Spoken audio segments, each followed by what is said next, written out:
Esse é o Corsair Strafe RGB. Como vocês podem ver, ele está ligado, mas o LED não está funcionando porque o LED é nesse botãozinho aqui. Então, se eu apertar uma vez, ele liga na intensidade mais fraca.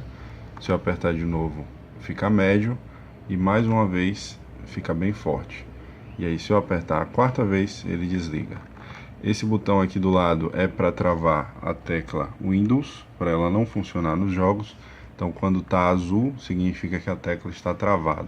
Quando está vermelho, significa que ela está funcionando. Bom, o aplicativo para controlar, né, os LEDs do teclado é o Corsair Utility. Eu esqueci o restante do nome. E aqui você tem vários modos, lembrando que cada tecla dessa aqui pode ser configurada de uma cor.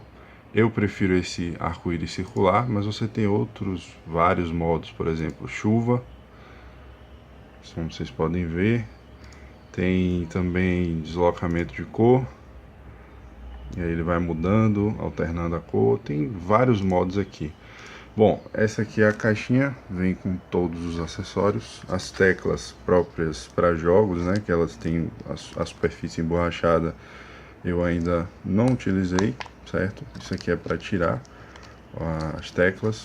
Como vocês podem ver, o switch dele é o Cherry MX Silent.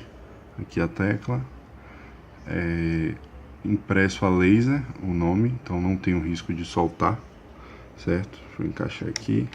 Pronto, encaixou, já foi. Manual. Aqui é a nota fiscal, comprei na Terabyte. Esse encosto para você encaixar aqui, eu também nunca usei, porque minha mesa tem um espaço reduzido. E a caixinha normal. Qualquer dúvida é só perguntar. Valeu!